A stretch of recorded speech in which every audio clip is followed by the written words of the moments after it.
अस्सलाम वालेकुम दोस्तों, आप देख रहे हैं एडवांस टेक चैनल। और आज मैं आपके लिए एक वीडियो लेकर आया जिसमें मैं आपको दिखाऊंगा कि मेरी सोलर प्लेट्स की अनबॉक्सिंग और उनके बारे में कुछ हम बात करेंगे, कुछ डिटेल में बात करेंगे। तो दोस्तों इससे पहले भी मैंने सोलर प्लेट्स अपनी छत पे लगाई थी। वो 4800 रुपये की एक सोलर प्लेट्स थी और ये 5500 की एक प्लेट है। तो इस बॉक्स के अंदर दो प्लेट्स मौजूद हैं। नॉर्मली हर बॉक्स में दो प्लेट्स ही होती हैं। तो दोस्तों ये सेल्स जर्मनी की हैं। पहले वाली भी सेल्स जर्मनी थी, लेकिन इनके ऊपर सिर्फ प्रिंटिंग की होती है।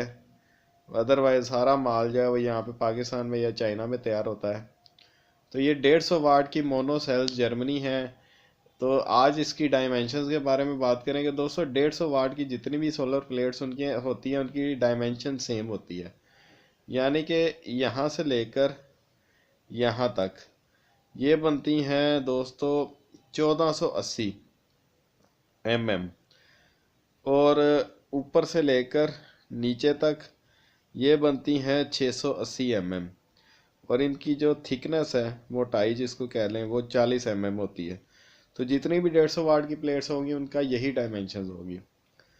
तो दोस्तों अब बात कर लीजिए पहले वाली सोलर प्लेट्स। वो तो आपने मेरी काफ़ी सारी वीडियोस में देखी होगी, वैसे मैं लिंक भी डिस्क्रिप्शन में डाल दूंगा। उसमें और इसमें फ़र्क क्या है? तो दोस्तों वो वाली जो सोलर प्लेट्स थी, वो एक प्लेट जो है वो 7 एम्पेयर देती है गर्मियों में फुल, जब टेम्परेचर हाई राइज होता है, बिल्कुल पीक पे जब होता है टेम्परेचर। और दोस्तों ये जो प्लेट्स हैं ये गर्मियों में जब टेम्परेचर फुल हाई राइज होगा तो ये 9.5 एम्पेयर से ज़्यादा देंगी, लेकिन आप 9.5 एम्पेयर ही कंसीडर कर लें, 9.5 एम्पेयर। तो दोस्तों ये इसमें थोड़ा सा फ़र्क है, यानी कि वो 7 एम्पेयर देती हैं, ये 9.5 एम्पेयर देती हैं। इसी वजह से इनमें इसकी प्राइस में थोड़ा सा डिफरेंस है कि वो 4800 की मिली थी और ये 5500 की मिली हैं। इसी तरह से अगर आप मार्केट में जाएंगे तो आपको 6500 7500 की भी, यानी कि 7500 की भी एक प्लेट मिलेगी। जो 7500 की प्लेट होगी दोस्तों वो 10 एम्पेयर से भी ज़्यादा देगी। तो उसको आपने चेक किसी तरह करना है कि आपने परचेज़ करने से पहले वहीं पे खड़े खड़े जो है उसके दुकानदार को कहना है कि उसके एम्पेयर चेक करवाए। चाहे दुकानदार जितनी मर्ज़ी गारंटी दे, जो मर्ज़ी करे, तो आपने वहीं पे चेक करके आना है। और दूसरी बात यह चेक करने का भी तरीका मैं आपको वीडियो में बता दूंगा। इसकी अनबॉक्सिंग जब करूंगा, इसको जब फिट करूंगा, उसकी सारी डिटेल में बता दूंगा चेक किस तरह से करते हैं। और दूसरी बात यह है कि दोस्तों आपने जब भी अपनी सोलर प्लेट्स परचेज करने चाहनी है तो आपने एक बात का ख्याल करना है कि अगर आपका एक्सपीरियंस ज़्यादा नहीं है, आप कैलकुलेट नहीं कर सकते कि कितनी धूप है और कितना इसका होना चाहिए, तो मैं आपको यही रिकमेंड करूँगा कि आप जून जुलाई के महीने में जब फुल गर्मी हो और दोपहर के 12 1 2 के दरमियान में जाएं, 12 से लेकर 2 बजे के दरमियान में जाएं और उसको धूप में चेक करें, उसके कंप्लीट उसकी तसल्ली करें, उसकी गारंटी लें। बिल के ऊपर उसकी गारंटी लिखवाएं कि इसके कितने एम्पेयर्स की आप गारंटी दे रहे हैं और कितने साल की गारंटी है।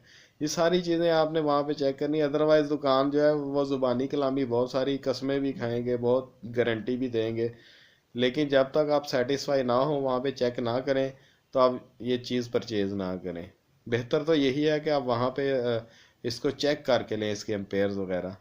अदरवाइज़ जो है बाद में दुकानदार जो है वो मानते ही नहीं है। वैसे भी ये काफ़ी वज़नी होती हैं। इसका वज़न भी मैं कोशिश करूँगा कि नोट डाउन करके आपको इसका बताऊँ कि कितना वज़न है। ये बाइक पे लेकर आए, लेकिन ये तो उठाना बहुत मुश्किल काम है, बहुत मुश्किल से हम लेकर आए।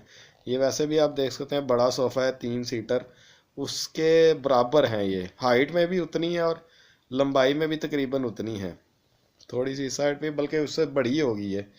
तो ये उठानी बहुत ही मुश्किल है, बड़े सोफ़े जितनी है, 3 सीटर सोफ़े जितनी, तो बाइक के ऊपर भी लाना बहुत मुश्किल काम है, काफ़ी वज़नी होती हैं। तो दोस्तों उसके अलावा भी मैं आपको इसकी कंप्लीट डिटेल बताऊंगा, अनबॉक्सिंग करूंगा और इसकी चेकिंग की तरीका भी आपको बताऊंगा। दोस्तों ये आप देख सकते हैं इसके ऊपर लिखा हुआ है 2 पीसेस हैं इसके अंदर सोलर प्लेट्स के। उसके अलावा दोस्तों उन्होंने कुछ एहतियात बताई हुई हैं जो कि यहाँ पे सिंबल की सूरत में उन्होंने दी हुई हैं। ये 3 सिंबल बने हुए हैं, जिनमें से एक सिंबल के ऊपर छतरी सी बनी हुई है, अम्ब्रेला। इसका मतलब है कि इसको ड्राई रखना है, पानी से बचाना है। दूसरा ये एरो का सिंबल है, इसका मतलब है कि दिस वे अप, यानी कि ये वाली साइड जो है, ये वाली आपने ऊपर रखनी है, ये वाली साइड, और ये वाली नीचे की तरफ रखनी है। तीसरा ये इन्होंने सिंबल दिया है, ये फ्रेजाइल का सिंबल है। फ्रेजाइल का मतलब होता है दोस्तों नाजुक चीज़ जो जल्दी से टूट जाए, जैसे कि शीशा वगैरह। तो काफ़ी ये नाजुक होती हैं, इसी वजह से ये कैरी करने के लिए उन्होंने 3 सिंबल बनाए हो कि इसको कैरी किस तरह से करना है, अगर आपने इसको मूव करना है तो किस तरह से करें। तो दोस्तों मैं तो आपको यही रिकमेंड करूंगा कि अगर आपने इसको कैरी करना है तो इसको किसी कवर्ड गाड़ी में या किसी ऐसी जगह में करें जहाँ पे इसके ऊपर पानी भी ना गिर सके। और इसकी डायरेक्शन का भी ख्याल करना है कि डायरेक्शन इस तरह से हो कि ये वाला हिस्सा इसका ऊपर हो और ये वाला नीचे हो।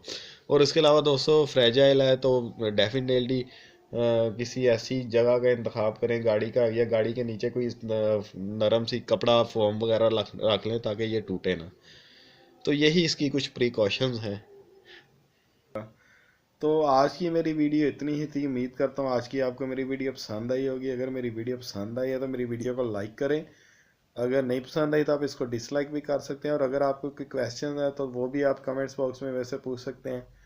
इसके अलावा दोस्तों मेरी वीडियो को अपने दोस्तों के साथ भी शेयर कीजिए। और अगर अभी तक आपने मेरे चैनल को सब्सक्राइब नहीं किया तो मेरे चैनल को सब्सक्राइब कर लें। आज के लिए इतना ही, मुझे इजाज़त दीजिए। अल्लाह हाफिज़।